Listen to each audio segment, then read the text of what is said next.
قوم کی بچیاں ناچ گانے کو اپنا شعار اور شوق بنا لیں، ان کی نسل سے اب خالد بن ولید نہیں پیدا ہو سکتے، ناچنے والے ہی پیدا ہوں گے، محمد بن قاسم نہیں پیدا ہو سکتے، طارق بن زیاد نہیں پیدا ہو سکتے۔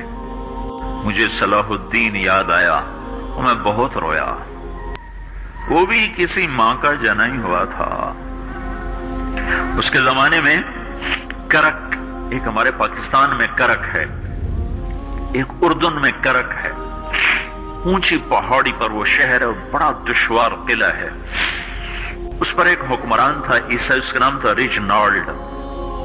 تو کرک کے قریب سے قافلے گزرتے تھے حج کے، تو اس نے ایک دفعہ حاجیوں کے قافلے پہ حملہ کیا اور کہنے لگا بلاؤ اپنے محمد کو تمہاری مدد کرے، اور سارے حاجیوں کو تعطیق کر دیا۔ اور دوسری دفعہ اس نے بحری بیڑا تیار کیا اور مدینے پر حملہ کرنے کے لیے وہ بندرگاہ تک پہنچا یمبو کی، لیکن موسمی حالات سازگار نہ تھے تو واپس ہو گیا۔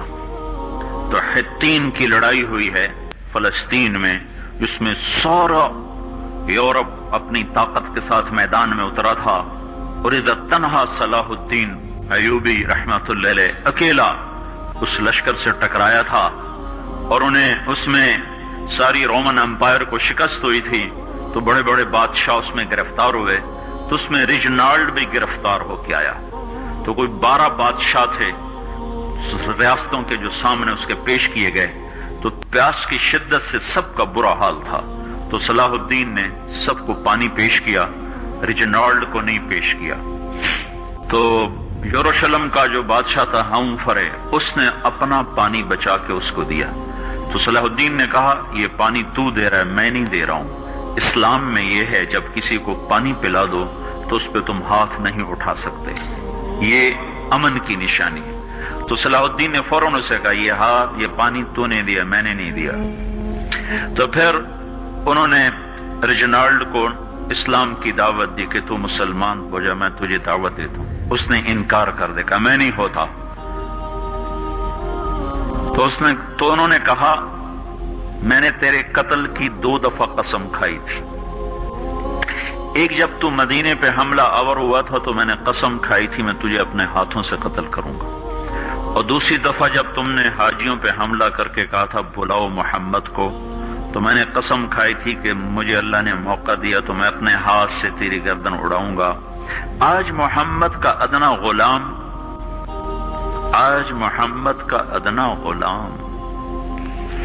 تیری اس بات پر یہ فریضہ ادا کرنے کے لیے آ رہا ہے، اور اپنی تلوار سے اس کی گردن اڑائی، وہ پیچھے لٹک گئی، پوری نہیں اڑی، پیچھے لٹک گئی، خوفناک منظر بن گیا۔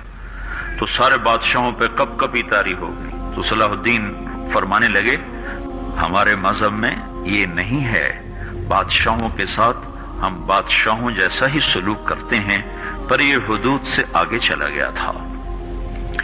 اب مجھے یہ قصہ بھولا ہوا تھا، مجھے انہی حادثوں میں، انہی ہنگاموں میں وہ یاد آیا، تو بعد تنہائیوں میں بیٹھ کے بے بسی کے آنسو بہہ جاتے ہیں، اور اس کے سوا کوئی چارہ نہیں ہے۔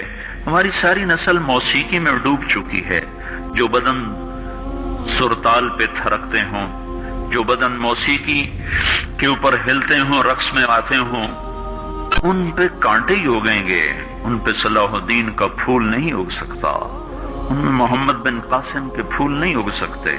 بانجھ ہو گئی ہے ہماری نسل، اور یہ یورپ کا سحر ہے جو چل گیا ہے، ہماری بے بسی ہے، ہماری بے بسی ہے۔ میں تو بس منت ہی کروں گا اپنے آپ کو پہچانو، اپنی ہستی حیثیت کو پہچانو، اپنی نسبت بدلو۔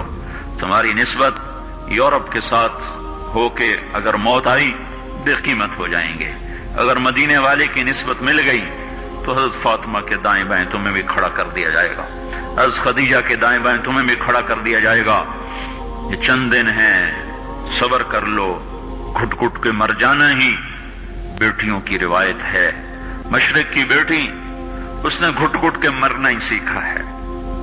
ہاں، یہ آزادی، یہ آوارگی، یہ مغرب کی عورت کا خاصہ ہے۔ اور 18ویں صدی تک مغرب میں بھی کوئی عورت ایسے ننگی نہ تھی، اور گھر کی زندگی تھی۔ اس ویڈیو کو شیئر کریں اور مزید ویڈیوز کے لیے ہمارے چینل کو سبسکرائب کریں۔ شکریہ۔